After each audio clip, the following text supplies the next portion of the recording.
We'll be exploring the inner workings of the ventilator and the respiratory system. Now let's pretend our patient is emphysemic. So all we have to know about emphysema is that the alveoli's elasticity is damaged, making it hard to exhale. To help your patient, we'll be connecting them to a ventilator.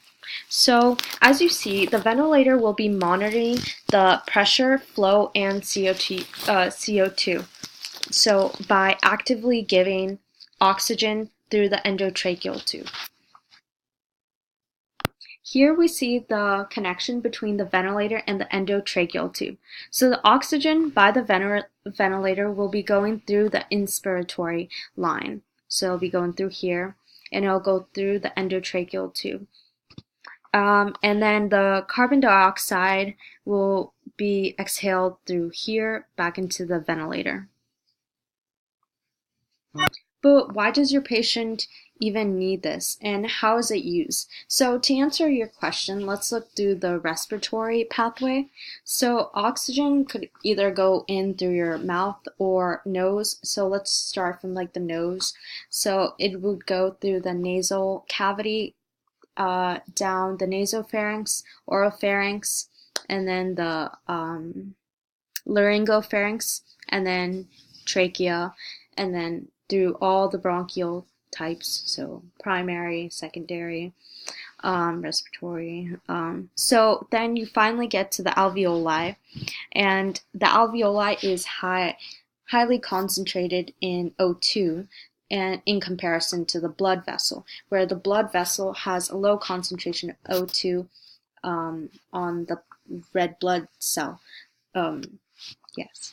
And so that's going to cause diffusion. So O2 is going to diffuse into the blood vessel, binding to a red blood cells, hemoglobin. This diffusion of O2 is basically gas exchange. So O2 diffusing into the hemoglobin of the red blood cell. So following the oxygenated blood carried by the red blood cell, so the hemoglobin through the blood, it will lead you to some tissue. So here we're looking at skeletal muscle. So that's going to contract, right? And that will lead to cellular respiration. So that O2 is going to be used and be converted into CO2, kind of. Then that CO2 is going to come back and be carried down, in the blood. It's going to be in the blood vessel. So the pathway is continuously looping throughout the circulatory circuit and the pulmonary circuit. So that blood coming back from that blood vessel, that CO2 on the red blood cell, so it's going to come back to the heart by the pump, and the heart is going to pump the blood, and it's going to leave through the pulmonary artery, and that's going to head to the alveoli, and from the alveoli it's going to be in the pulmonary capillary, ready for gas exchange. Behind this mechanism that drives the ability to breathe is the detection of pCO2 in the blood, so the partial carbon dioxide in the blood. But who's doing this? It's the medulla oblongata. So the medulla oblongata gets its assistance from the respiratory centers, these two, so the VRG and the DRG. So they have chemoreceptors that detect pCO2, so the partial carbon dioxide, the pH depending on the hydrogen concentration, so a high H concentration will have a low pH, and vice versa. So a stimulus will be sent as the chemoreceptors detect that pCO2 to the respiratory centers. So let's just say there was like a high concentration of pCO2. So a stimulus would be sent for the contraction of a respiratory muscle So either the diaphragm or the intercostal muscle. So the stimulus would be sent as an action potential, so there'd be depolarization. So going through depolarization, it would allow Na to enter the cell, the nerve cell, which would continue on, and then there'd be hyperpolarization where Na channels close. So yeah, here they close and H channels would open, allowing the potassium to leave the nerve. And then there'd be repolarization, just getting back to that resting potential, and all those channels close except like the leaky channels, and the sodium potassium pump will just continue bringing it back to that resting potential. So that detection of that high PCO2 will send a stimulus through action potentials through the phrenic nerve to the diaphragm so it can contract. So that contraction will allow the diaphragm to descend, and that will allow inhalation to occur. Or you could have the intercostal muscles contract by a stimulus like PCO2, having a high PCO2, and that could lead to the contraction of the intercostal nerves. So it'll be sent through the intercostal nerves, so those spinal nerves, like the cervical nerves, and it will allow the intercostal muscles to contract, either like the internal or the external, depending if it's forced or not. So when your respiratory muscles contract, your ribs are going to rise and your diaphragm is going to descend. So it's going to go down. And those intercostal muscles will contract, and this basically leads to inhalation, and that volume will increase because you need more area for that oxygen, and the increase in the surface area of that alveoli. Here we could see the ribs rising and that diaphragm descending and ascending for inhalation and exhalation. So how can we help our patient with that forceful exhalation?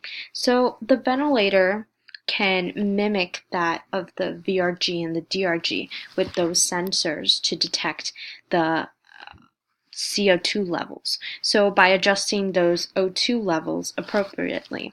So this will act as the stimulus or the action potential to send O2. And then the mechanical ventilator will be triggered to give O2 after like a given amount of time set by the nurse. So here we see the screen of a ventilator. So here we're looking at the flow, so the flow of O2. So here you'll see this flow. So this is going to be inspiratory because it's going into the patient, and here's expiratory.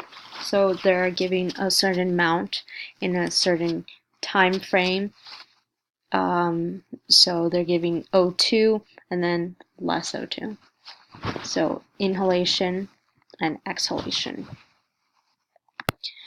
So then the endotracheal tube will mimic the giving of that oxygen through the pathway, the respiratory pathway, for the use of inhalation and exhalation. So by inserting that endotracheal tube down the trachea, you're providing O2 without the muscles contracting. So there's no contraction of any of the respiratory muscles. So this will bring your patient back to homeostasis.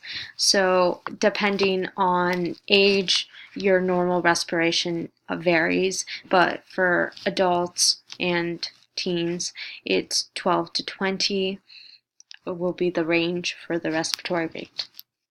This is the normal range for pH levels in the blood. So the lower bound would be 7.35 and the upper bound would be 7.45. So here's the normal range, and then going above that normal range would lead to some negative feedback, which will reverse it with exhalation. So yeah, and then it's back to normal, and then you need to reverse it again with negative feedback, so that would lead to inhalation. Same here.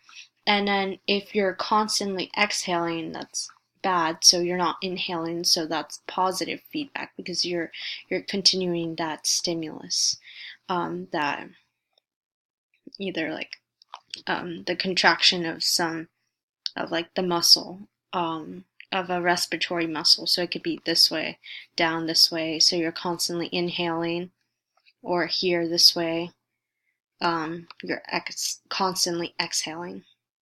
So you're preparing to go through the weaning process for your patient. So here's some signs to look for.